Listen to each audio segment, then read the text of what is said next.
নমস্কার বন্ধুরা, আমি রিনা। আমার চ্যানেলের আরও একটা নতুন ভিডিওতে আপনাদের সবাইকে জানাই অনেক অনেক সুস্বাগতম। জয় জগন্নাথ। বন্ধুরা, আর কয়েকটি দিন কেন, আর একটা দিন পরেই মাত্র উল্টো রথ। তো আজকে রথের আরও একটা ভিডিও নিয়ে আপনাদের সামনে চলে এসেছি। 2024 সালের 7ই জুলাই রথযাত্রা উৎসব পালিত হয়।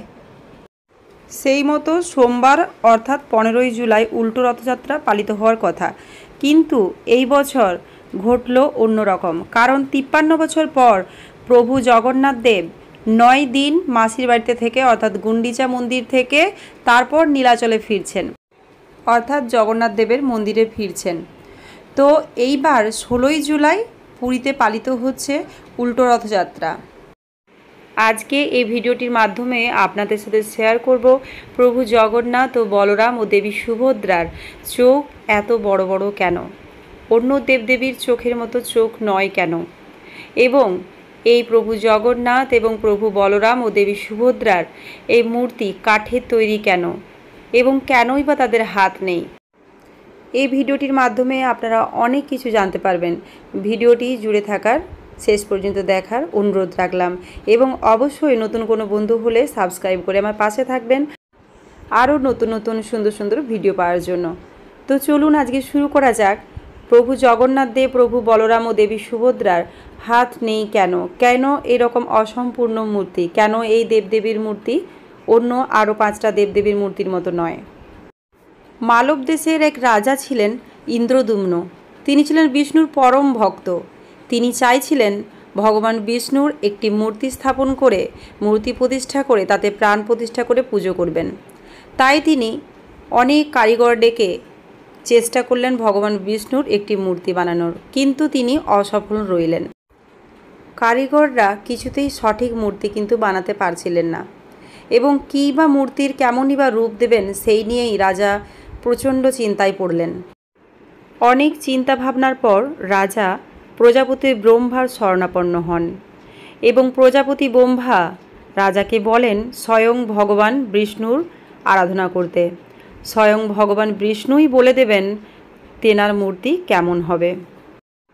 প্রজাপতি ব্রহ্মার আদেশ মতো রাজা আরাধনা শুরু করলেন বেশ কিছুদিন যাবৎ ভগবান বিষ্ণুর। এবং একদিন ভগবান বিষ্ণু তাকে আদেশ দিলেন যে পুরীর সমুদ্রে ভেসে আসবে এক প্রকাণ্ড নিমকাঠ, এবং সেই নিমকাঠ দিয়েই ভগবান বিষ্ণুর মূর্তি নির্মাণ করা হবে, এবং সেই মূর্তিতেই প্রাণ প্রতিষ্ঠা করে রাজাকে পূজা করতে বললেন। সেই মতো দেখলেন পরের দিন সকালে সেই সমুদ্রে ভেসে আসলো প্রকাণ্ড এক নিমকাঠ, এবং সেই নিমকাঠ এনে কারিগরদেরকে বললেন এই নিমকাঠ দিয়ে এক মূর্তি নির্মাণ করতে। কিন্তু সমস্ত কারিগররা ব্যর্থ হলেন ভগবান বিষ্ণুর মূর্তি নির্মাণ করতে। ভগবান বিষ্ণুর আদেশ মতো স্বয়ং বিশ্বকর্মা এক ব্রাহ্মণের রূপ নিয়ে রাজার সামনে এলেন, এবং রাজাকে বললেন তিনিই ভগবান বিষ্ণুর মূর্তি নির্মাণ করে দেবেন, তবে একটি শর্তে, যখন তিনি ভগবান বিষ্ণুর মূর্তি নির্মাণ করবেন সেই ঘরের দরজা থাকবে বন্ধ, আর সেই ব্রাহ্মণ কারিগরের আদেশ ছাড়া সেই ঘরে কেউ প্রবেশ করতে পারবেন না, এবং যতদিন না মূর্তি নির্মাণ হচ্ছে ততদিন তাকে কেউ বলবেন না দরজা খুলতে। এবং রাজা ও রানী সেই মতো সম্মত হলেন। বেশ কিছুদিন কেটে গেল, কিন্তু সেই ঘরের ভিতর থেকে কোনো মূর্তি তৈরির শব্দ আসছে না। তখন রাজা ও রানী দুজনেই ওই ঘরের মধ্যে প্রবেশ করলেন।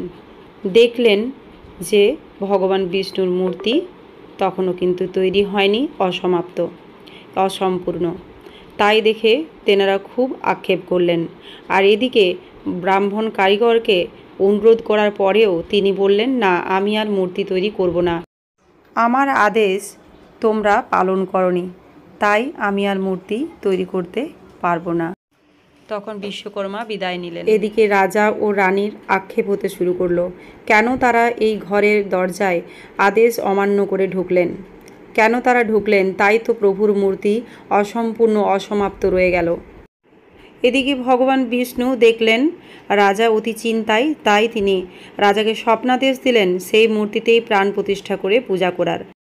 স্বয়ং বিষ্ণু বললেন এটাই তার ইচ্ছা ছিল, এরকম রূপেই তিনি পূজিত হতে চান এবং তারপর থেকেই রাজা মূর্তিতে প্রাণ প্রতিষ্ঠা করে পূজা করা শুরু করলেন। কলিযুগে প্রভু জগন্নাথ হলেন এই ধরাধামের ভগবানের আরেক অবতার। তাই তো পুরীতে বছর বছর হাজার হাজার মানুষের ভিড় জমে মুক্তি পাওয়ার জন্য, প্রভুর দর্শন পেয়ে নিজেকে মুক্তি দেওয়ার জন্য। একবার দর্শন হলে সবার জীবন ধন্য হয়ে যায়। চলুন এরপর আমরা শুনব কেন প্রভু জগন্নাথ ও প্রভু বলরাম ও দেবী সুভদ্রার চোখ এরকম অন্যরকম, এরকম বড় বড় চোখ কেন। চলুন এরপর সেই কাহিনী শুনি। একবার মা যশোদা তার ছেলে স্বয়ং শ্রীকৃষ্ণের সঙ্গে দেখা করতে যাওয়ার জন্য হাজির হলেন দ্বারকাতে, এবং দ্বারকাতে যেই না মা যশোদা পৌঁছেছেন অমনি স্বয়ং শ্রীকৃষ্ণের সমস্ত গোপীরা এসে হাজির মায়ের কাছে। মা যশোদার কাছে জানতে চাইলেন শ্রীকৃষ্ণ ছোটোবেলায় কি করতেন এবং ছোটোবেলাকার সমস্ত লীলা কাহিনী। তখন মা যশোদা বললেন, সব শোনাবো, কিন্তু একটি শর্তে। আমি যে লীলা কাহিনীটি শোনাবো ছোটোবেলাকার স্বয়ং শ্রীকৃষ্ণের, সেটি যেন ভুলেও বলরাম এবং শ্রীকৃষ্ণ এবং সুভদ্রার কানে না যায়। সমস্ত গোপীগণ তাতে রাজি হলেন এবং কাহিনী শুনতে লাগলেন। মা যশোদা কাহিনী যেই শোনায় সমস্ত গোপীগণ মন দিয়ে শুনে। কারোরই খেয়াল থাকে না কখন শ্রীকৃষ্ণ, বলরাম ও সুভদ্রা মা যশোদার সামনে এসে তাদের নিজেদের কাহিনী নিজেরাই শুনছেন, এবং কাহিনী শুনতে শুনতে অদ্ভুতভাবে প্রভু শ্রীকৃষ্ণ, প্রভু বলরাম ও দেবী সুভদ্রার চোখ বড় বড় হয়ে যাচ্ছে। ঠিক সেই সময় সেখানে উপস্থিত হলেন স্বয়ং নারদ মুনি। মা যশোদা টের পেলেন কেউ এখানে এসেছেন এবং তিনি তার কাহিনী সেখানেই বন্ধ করলেন।